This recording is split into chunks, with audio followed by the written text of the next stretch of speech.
Merci Seigneur. Merci Seigneur. Au nom de Jésus. Amen. Amen. Gloire à Dieu.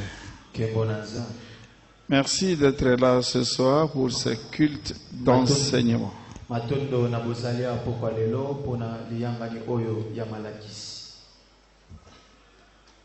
Ce soir, je voudrais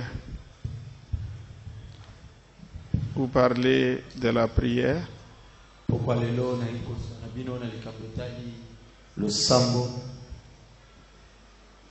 Je l'ai intitulé Les lois de la prière.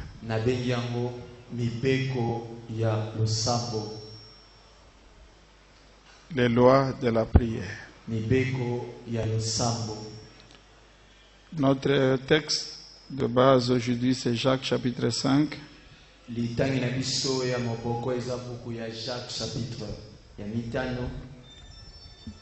On commence la lecture à partir du verset 13e.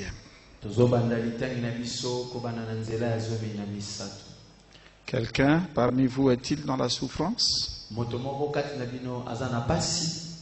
Qu'il prie. Quelqu'un est-il dans la joie? Qu'il chante des cantiques. Quelqu'un parmi vous est-il malade? Qu'il appelle les anciens de l'église et que les anciens prient pour lui en loignant d'huile au nom du Seigneur.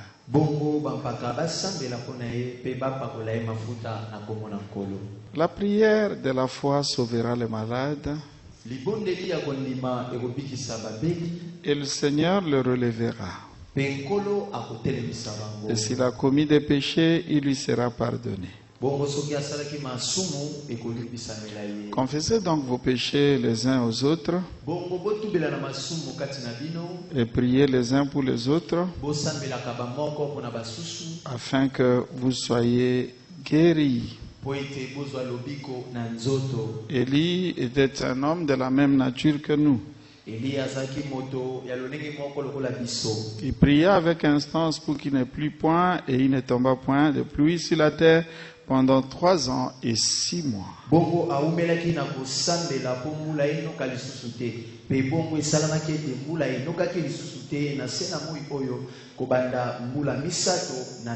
Puis il pria de nouveau et le ciel donna de la pluie et la terre produisit son fruit.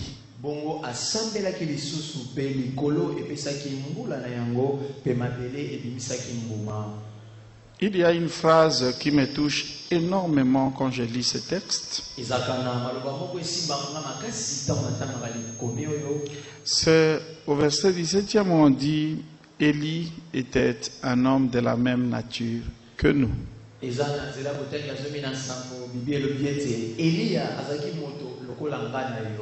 Bien aimé, quand chaque fois nous lisons les personnages bibliques, nous avons parfois comme l'impression que c'était des hommes extraordinaires, des hommes peut-être des extraterrestres. Mais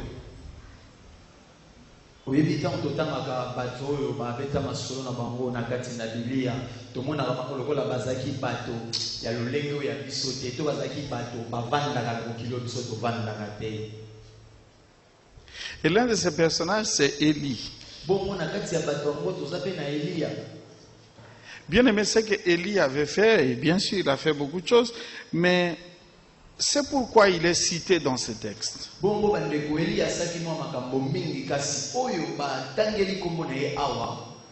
C'est quelque chose d'exceptionnel. Aujourd'hui encore en lisant ça, je me dis, mais par ce temps ici où il y a un très grand débat autour des climats,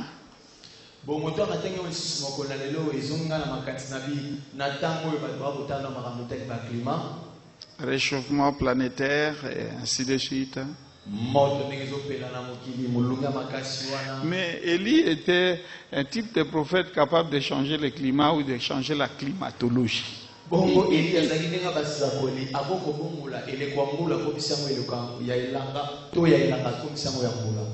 Terrible, c'est comme si le ciel était entre ses mains, c'est comme s'il avait le ciel dans sa poche, c'est comme si vraiment il maîtrisait tous les éléments du ciel, quoi, Élie.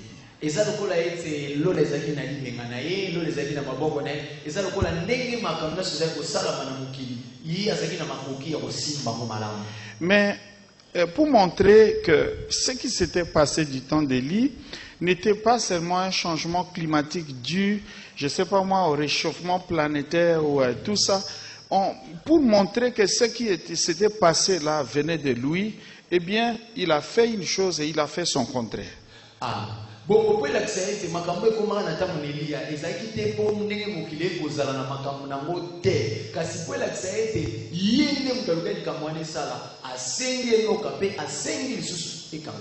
La Bible dit, il avait un sujet de prière et un autre sujet de prière. Le premier sujet de prière, Seigneur, qu'il ne pleuve pas.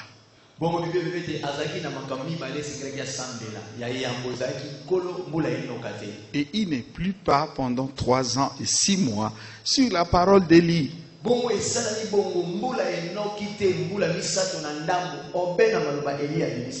Puis il pria que la pluie tombe.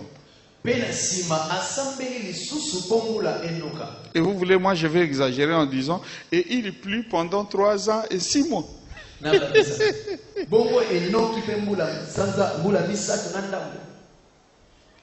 la Bible dit, cet homme qui pouvait ainsi jouer avec les lois du ciel, les lois de la terre, cet homme-là, c'était un homme de la même nature que nous.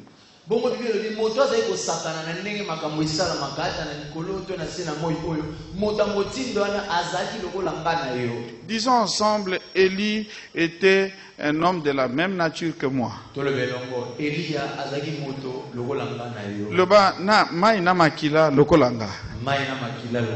Donc ça na Kinshasa, azai motolia fufu, azolia bapondu, azolia matembele, azolia Thompson, même chose que Yonanga. Alors, si c'était un homme de la même nature que toi et moi, ce qu'il a fait ne devrait pas être aussi spécial. Ça devrait être à la portée de nous tous, parce que ce qu'il a fait, nous devrions nous aussi le faire.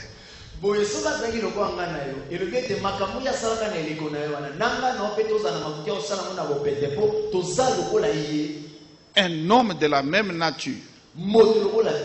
Mais alors, qu'est-ce que cet homme de la même nature a dû faire pour réaliser de si grands exploits?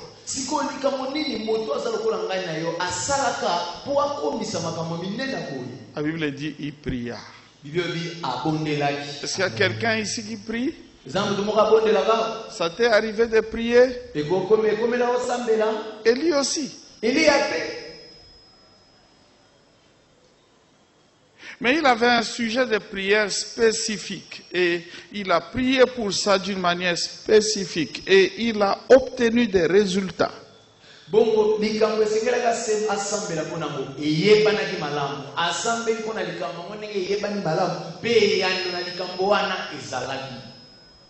Un autre comme lui, c'est le prophète Samuel. La Bible dit qu'il pria pendant l'été pour que la pluie tombe et la pluie est tombée.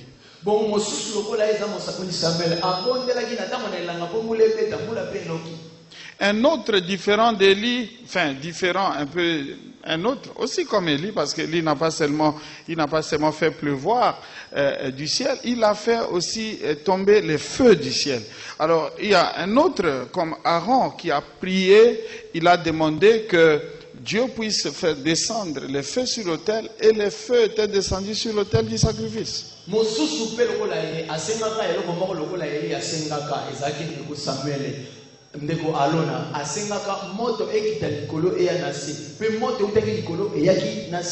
C'est ce que lui aussi avait fait. Il a demandé que le feu descende du ciel et le feu est descendu et il a consumé l'holocauste, le sacrifice. Et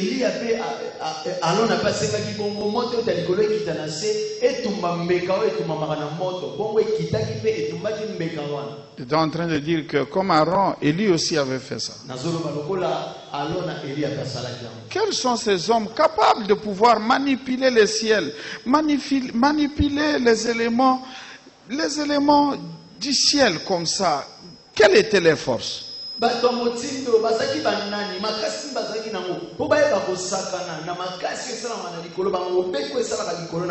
Quel était leur secret?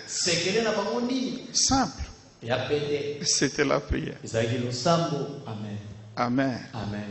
Amen. Amen. Bien aimé, je peux vous promener dans la Bible pour vous montrer combien de choses ont été faites sur fond de la prière ou sur base de la prière.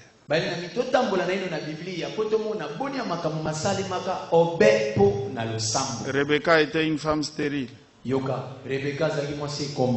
quand on parle de la stérilité dans la Bible, on parle de l'incapacité naturelle de concevoir et d'enfanter.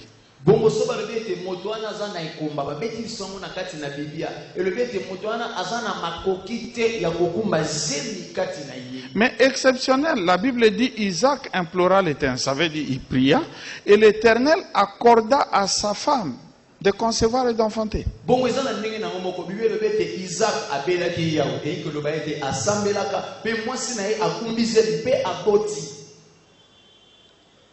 Par la prière, les gens dans la Bible ont réussi à transformer des situations presque impossibles.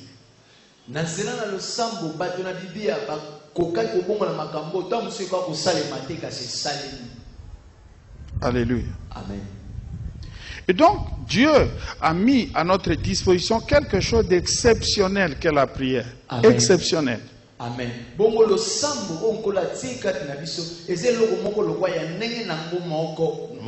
C'est pourquoi je me permets de vous dire, mes amis, de vous dire que votre situation sera impossible jusqu'au jour où vous déciderez de prier. Merci, Daddy.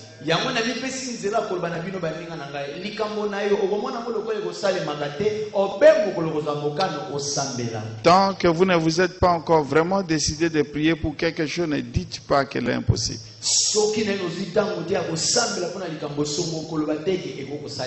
Dieu m'a dit quelque chose qui m'a bousculé. Dieu m'a dit l'impossible n'existe pas.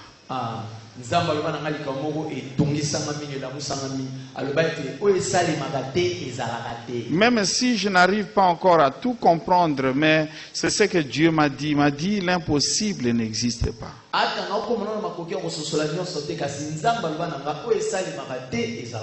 Alors, ce que j'appelle les lois de la prière, ce sont les clés qui permettent à la prière de fonctionner et de produire des résultats.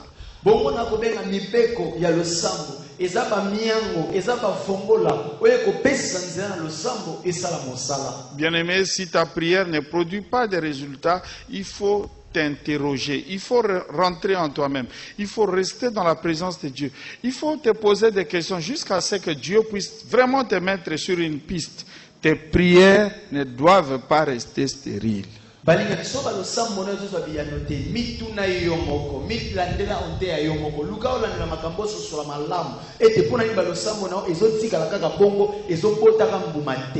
je me souviens du grand prophète Jérémie qui disait à Dieu, pourquoi ma souffrance est-elle continuelle?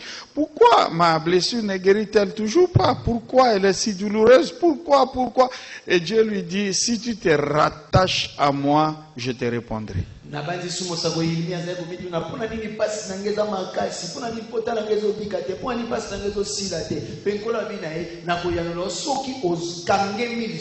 Et lorsqu'il parlait de se rattacher, il voulait lui dire de tenir bon dans la prière, de demeurer, de rester devant lui dans la prière. Rester devant lui dans la prière.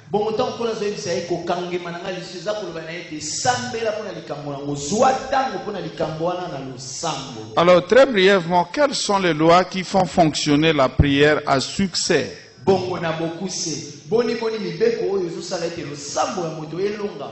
La première loi, c'est la loi de la persévérance. Aidez-moi, dites avec moi la loi de la persévérance. La Bible dit, Élie était un homme de la même nature que nous. Il pria, mais il pria comment?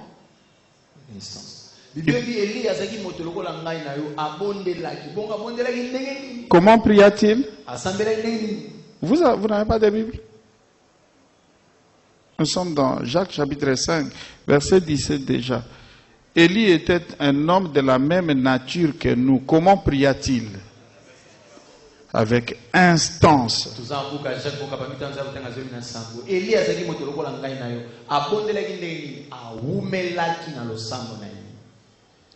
Donc c'était visiblement un homme décidé à pouvoir parvenir à des résultats. Ce n'était pas juste quelqu'un qui, devant Dieu, va lui dire ce dont il a besoin, il s'arrête.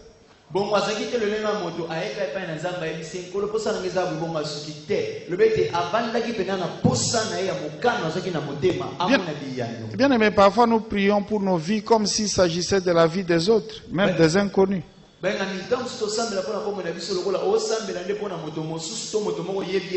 Vous voyez quelqu'un qui prie pour sa vie, mais il n'est vraiment même pas engagé dans cette prière. Il le dit, c'est comme si la chose ne l'intéresse pas. C'est comme s'il ne tient pas vraiment à ce qu'il demande à Dieu. Que Dieu le fasse, qu'il ne le fasse pas, c'est tant mieux.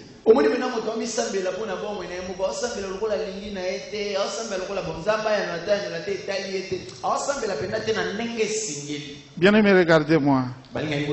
Vous ne méritez pas moins. Merci, Daddy. Vous ne méritez pas moins que ce qui est meilleur. Et lorsque vous vous tenez devant Dieu dans la prière, vous devez avoir cette attitude au fond de vous. Je ne suis pas prêt à prendre un non comme réponse de la part de Dieu. Est-ce que je parle à quelqu'un? Amen. Je ne suis pas prêt à accepter un non de la part de Dieu. Dieu ne doit pas me dire non. Parce que je tiens tellement à ce que je dois avoir que je ne vois pas le temps passer jusqu'à ce que je sois sûr que vraiment du ciel, Dieu a décidé de faire quelque chose pour moi.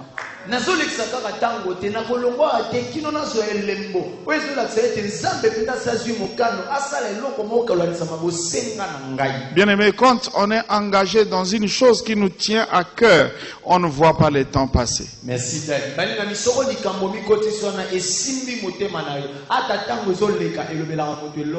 Est-ce que je parle à quelqu'un? Merci. Bien, pour ceux qui travaillent sur les ordinateurs, tu as lancé un programme. Tu veux vraiment voir ce programme être arrivé à la fin. Bien sûr que tout le temps où tu travailles là, où tu n'as pas encore réussi, tu peux oublier même de manger, tu peux oublier même de dormir, tellement tu tiens à voir que cette chose-là réussisse. Alors,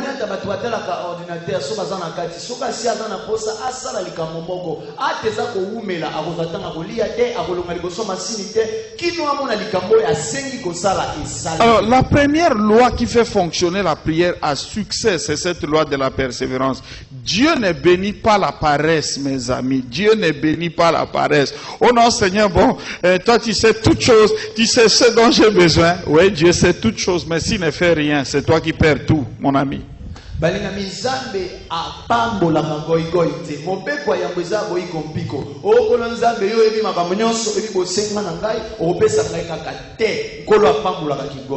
Bien aimé, regardez-moi.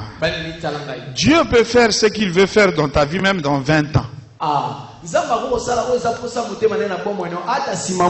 Mais s'il le fait 20 ans après, toi tu auras quel âge? Eh bien, certaines choses doivent se faire maintenant. Alléluia. Persévère, mon ami. Persévère. Ne renvoie pas à demain ce qui doit être fait aujourd'hui. Si aujourd'hui tu sens que tu dois commencer ta prière, commence ta prière et n'arrête pas de prier sans qu'au fond de toi tu reçoives un signal que c'est bon.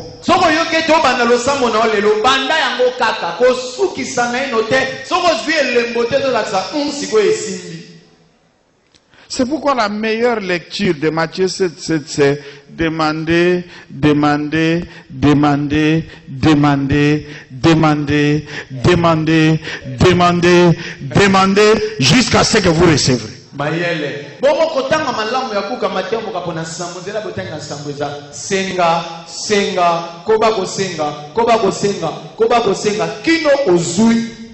J'aime les enfants. Quand il veut obtenir quelque chose, il peut te le demander même 50 fois par jour.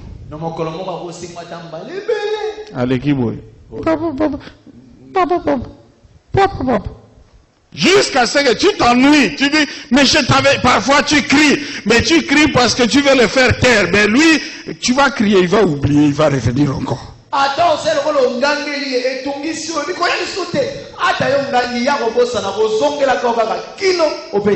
Alors aide-moi, dis à ton voisin. Ne laisse pas Dieu tranquille. C'est ce que j'appelle la persévérance. Luc chapitre 18, verset 1er, Jésus leur adressa une parabole pour montrer qu'il faut toujours prier. Toujours prier et ne point se relâcher.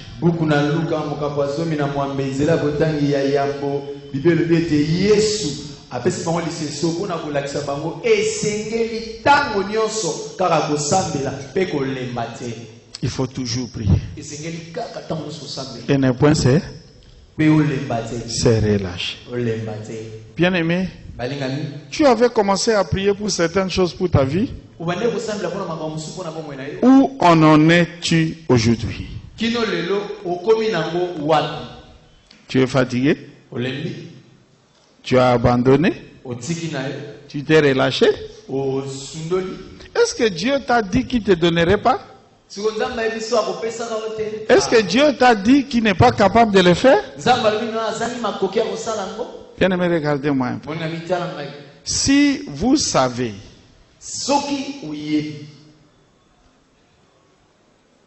que pour ce que vous devez avoir,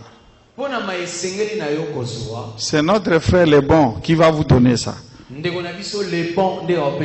Papa, mettez-vous un peu debout. Papa le bon, télémana.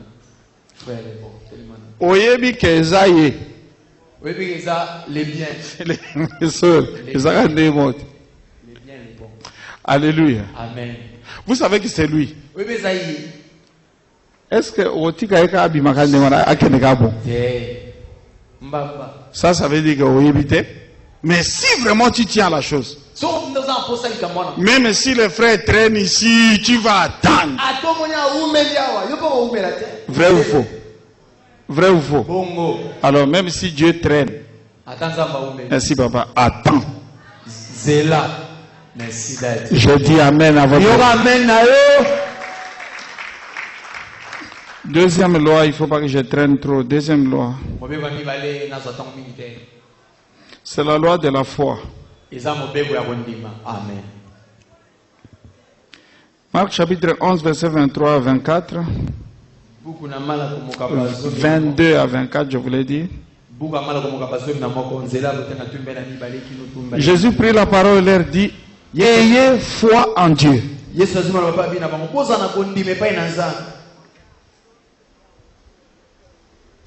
Je vous le dis en vérité.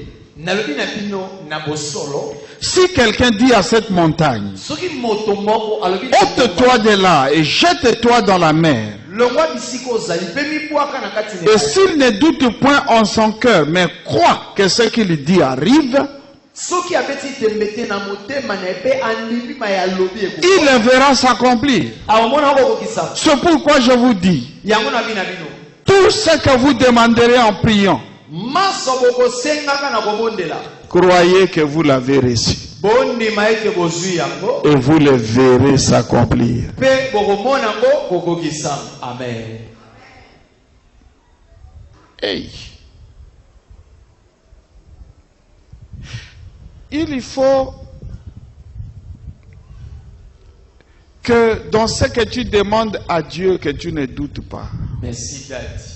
Et sengeli na mae ozo senge pa inanzande obeta ntembete. Bien aimé, voilà, nous parfois nous n'évaluons pas nos vies d'un certain point de vue.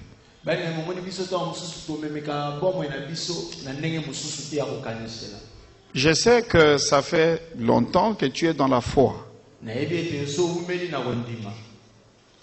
Mais est-ce que tu es capable de demander à Dieu quelque chose sans douter?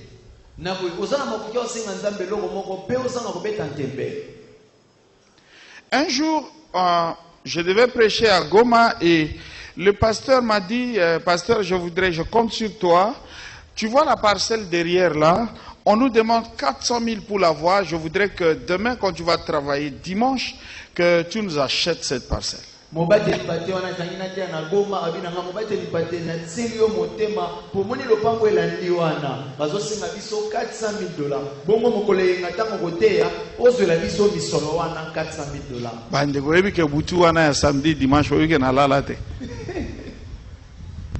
Maintenant, j'étais en train de prier. Et Dieu, je priais jusque vers 4 heures. Le Seigneur me dit, mais toi, tu es incapable de me croire même pour 1 million. Je dis, quoi ça?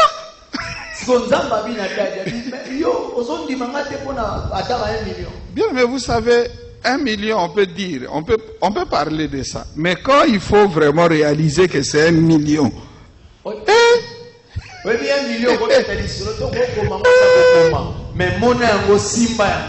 vous savez, quand il faut écrire, vous pouvez écrire même 1 milliard, 10 milliards. Vous pouvez, mais maintenant, croire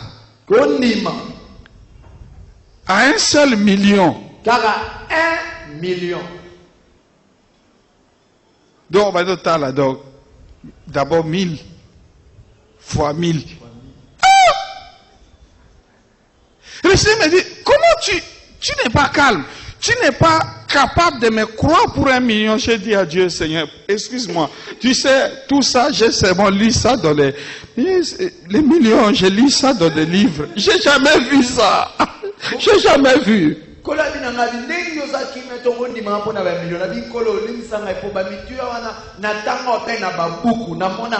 Si c'est 1 million de francs congolais, je peux encore oser. $1, Seigneur, $1. Pour ceux qui ont 1 million de francs congolais, divisé par 920 $. Alléluia. Amen. Donc là, j'ai senti que je peux être à l'aise parfois pour prier, demander à Dieu $100. Parfois pour ça, je ne tremble pas. Peut-être 500, parfois pour ça, je ne tremble pas. Mais quand c'est 1 million, tu sens que ta foi commence à s'agiter un peu. Tu n'es pas vraiment prêt à croire que Dieu fasse ça, quoi. Donc tu te dis, c'est quand même trop, quoi. Bon, moi, na monnaie était pour nous ressembler là, na $500, $500, na obunda na zana kimia. Kasi na monnaie c'est comme un million. Moi, kondi, comme côté pâté pas, et zone ningana. Vous voyez ce que j'essaie de vous dire, mes amis. Hein? Par exemple, on vient te dire que tu souffres d'une maladie incurable. Tu vois, c'est parfois, quand on te dit tu souffres de la malaria, facilement tu peux croire que ça va aller, quoi. Mais si on te dit c'est un cancer stade terminal, il faut vraiment croire, hein, il faut le faire. Mais